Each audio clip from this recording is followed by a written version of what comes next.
dito. Pero sa baba ang view niya yan. Okay. Okay, start of walk. Paakyat.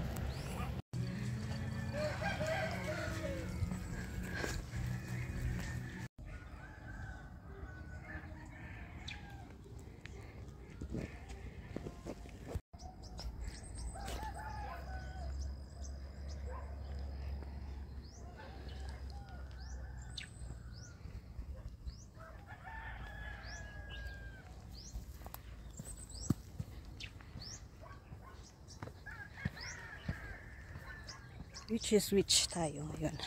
I think I will use this way. Mga mas shortcut pa taas. Yes, I think this is the one I used before. Oh, pwede.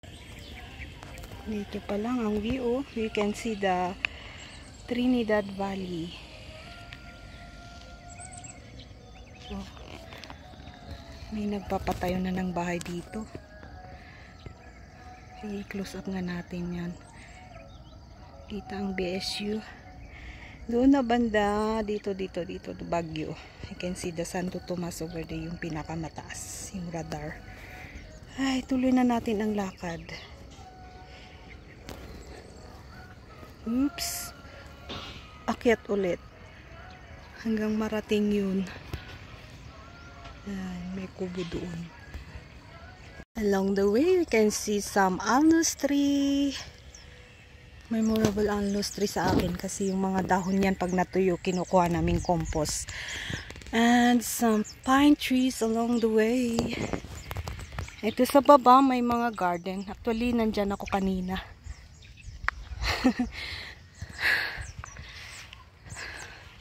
And up there are the sunflowers.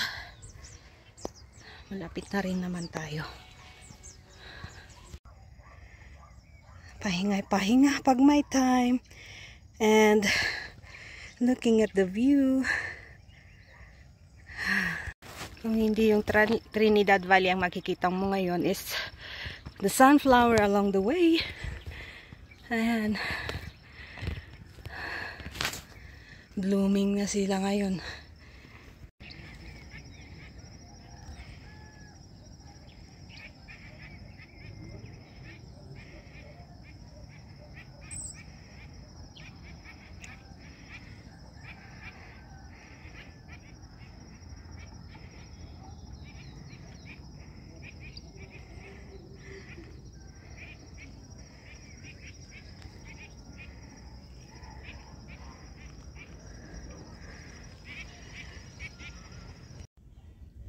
Pa lang dito sa daan makikita natin na gumawa sila ng mga kubo at saka ilang decorations ang mga pananim nila. May ready to harvest na dito na eggplant at saka sweet peas. May ginawa silang photoshoot pwede kayo mag picture. Ayan, may kubo din doon na pwedeng silungan. And some of it, katatanim lang nila ng sili. And, hindi ko na alam ito. Parang alugbate. I don't know. And, ang ganda nito, oh. You can see the Trinidad Valley there. May kubo dito, mga upuan, oh.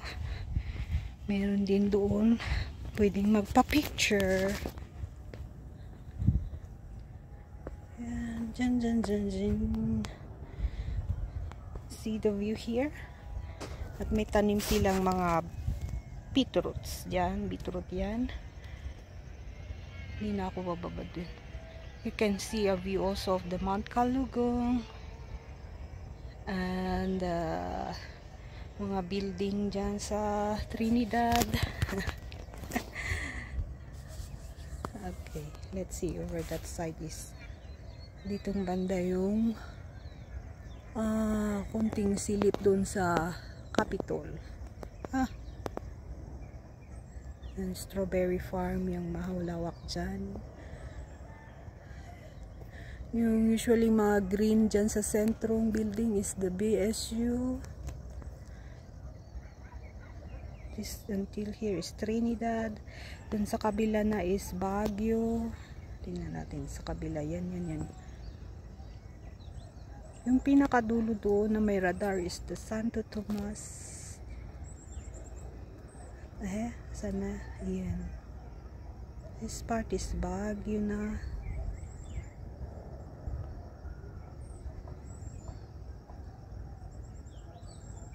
Ay, KM3 yata yung doon. Kugkuga pala ditong banda. Oh. Wala pa tayo sa taas ng Mount Yangbo. This is part of it only. Okay, balik tayo. Hindi pa ako nakapag-register. Kaya mag-out muna ako dito sa ginawa nilang picturean at parang mini garden. May mga flowering plants sila, sari-sari from cactus, ornamental plants. Well, let's go and continue to hike. Akyat muna tayo, doon tayo mag-register. May ginawa na rin pala silang building dun sa taas. We'll see. Daming changes pala dito ngayon sa Mount Yangbo. They make some improvement na dyan. Dito sa daan. Dati madamo ito eh. Ngayon, kinocultivate nila yung ibang part ng soil dito. Pero, mayroon pa sa taas daw. Bago lang yan. Yung parang kinabiti nila dyan. Riprap. So, we're gonna climb up. Kaya, naningil sila ng 40. Dati 30 lang. Ngayon, naging 40 kasi tatlo ang parang dito. Binabayaran mong private na tao. Ewan ko, ganyan sabi ni auntie dyan sa baba. Okay, let's go and see first that one.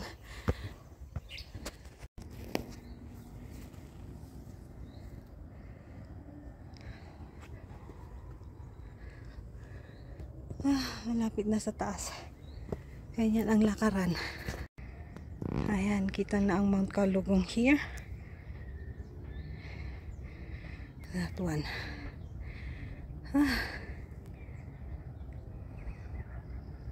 Nakakahinga lumakyat.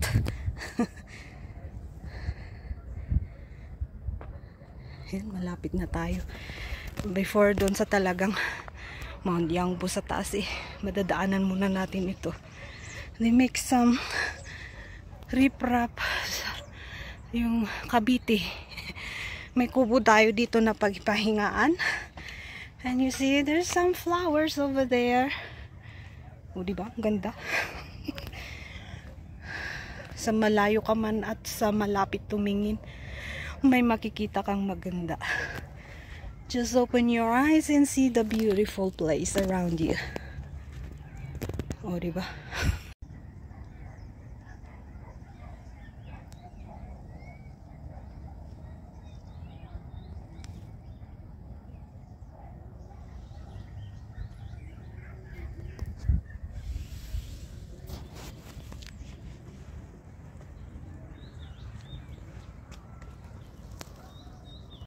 Dito ako sa second yung tawag nito, parang ginawa nilang isang tourist destination dito sa Mount Yangbo. Parang photoshoots, maraming bato. Parang yung sa Igorot Stone Kingdom ang ginawa. Bato-bato. In our dialect we call it kinabiti nga bato, kabiti da. Ano ba yan? Instead na semento, they use the bato. At saka dito may picturean na naman dyan with the view. Wala akong kasama kaya hanggang picture at video lang ako ng mga views dito. And you can see some plants here. May bagong tanim at may ginagawa pa lang. So it's more pa siguro sa susunod na weeks we can see more. And here may CR daw sila, yun nga lang may bayad. Hello po. Magbibideo ako ha. Thank you. And you see ang view dito, ang ganda. Mas maganda pa dito yata. Magandang mag-photoshoot dito. Bagong landscape. Look at the view here. Wala pa tayo sa taas pero ang ganda oh. Bukod na nga sa marami kang makitang halaman dito, you can see more halaman daw. Ilibot na lang ilibot-libot na lang tayo dito. Okay, I'm going up to the mountain na, since hindi naman ako magpapipicture, wala akong kasama. I'll just take some views here at aakyat na ako doon sa bundok.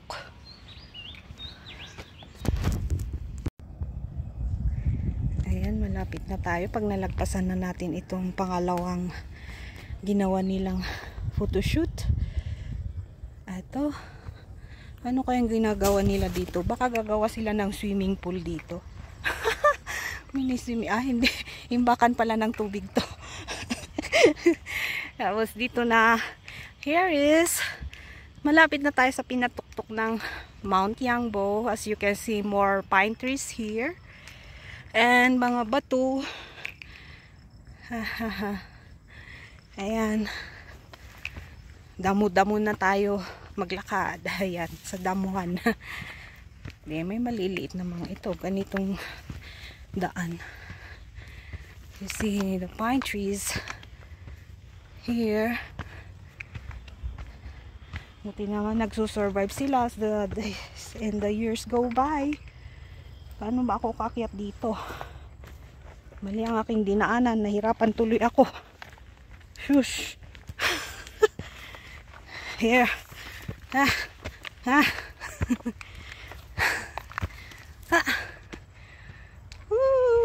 Ay. Ganito ang lupa niya dito. Parang reddish brown. Reddish ba?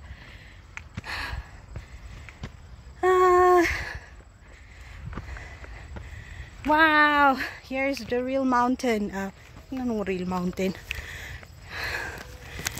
Kumbaga, dito na yung authentic. Maganda naman sa baba.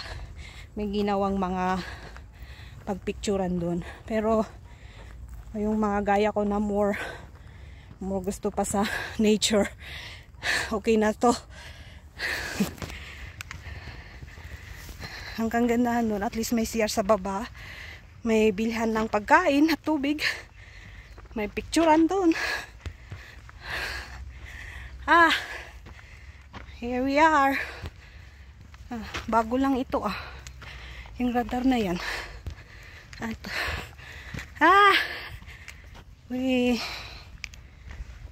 Ang hingal ko talaga, grabe. Mainit talaga ngayon. Ang ganda oh. Okay. Dahil puno na ang CP ko, baka kunti lang ang ma-view ko sa taas. I mean, ma-capture ng camera ko dun. So, bye-bye. Thank you for watching.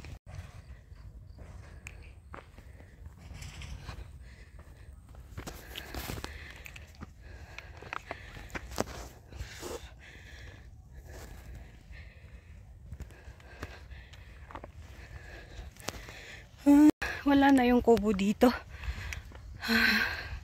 Last year may kubo dito.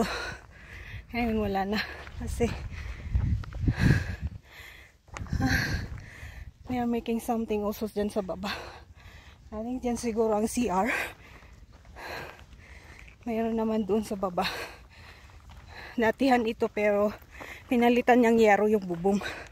Dati it's dahon ng grass yan. Mama muna ako, talagang mainit dito sa taas. Nagpahinga muna. At habang may space pa ang camera CP ko, I'll just turn it on kung anong makukuha niya. But it's really more beautiful here sa taas. Aba, binakuran na rin. Binakuran siya, oh. Oh, okay, doon ang opening. Binakuran siya ng alambre. I don't know why. Oops, yung basura nyo. Please naman. Hello! Aba, lagi na lang ako nakakamit ng pusa sa ano, ah. How are you? Okay. Pahinga muna dito.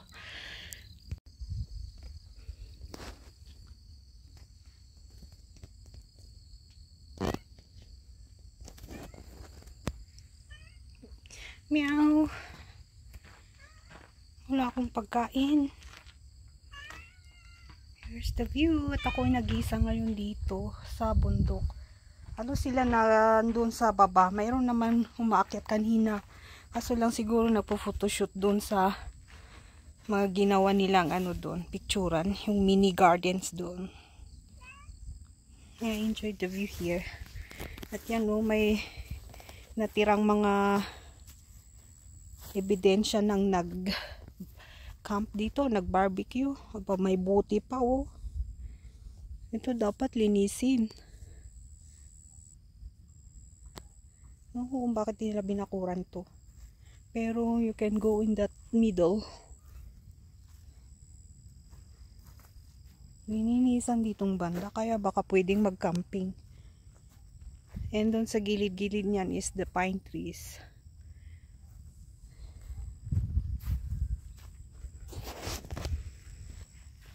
Pinalitan nila ng yero yung bubong. Ayan, pahinga muna tayo dito. At ako lang naman, at saka itong pusa. Kawawa naman, wala akong pagkain. Pero I think may pagkain naman dyan sa ano, sa baba. And you can catch some food here. Right?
Ba't nag-dry dito?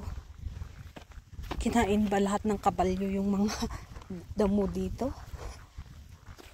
We'll see over there. Bababa pa ba ako dyan? Yun, pine trees doon. But private na talaga yan.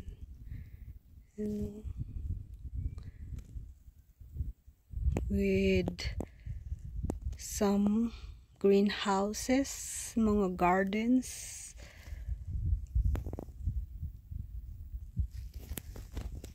Wala akong makitang baka ngayon at saka kabalyo. Ako lang talaga ngayon dito, wala pang tao. Well, just enjoy the view here.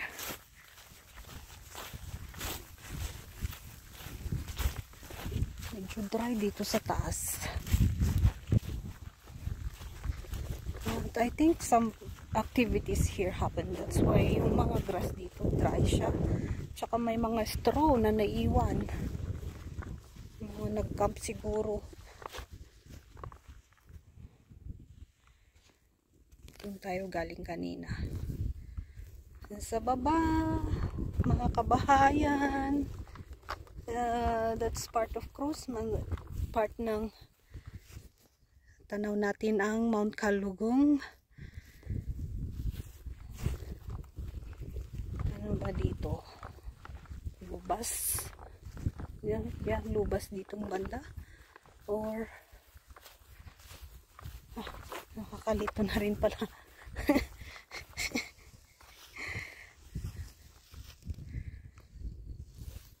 Pwedeng mag-exit dito pero marami kang dadaanan dyan na garden at saka mga pabahayan. Medyo mas mahaba yan papunta ng exit na ng Tomay.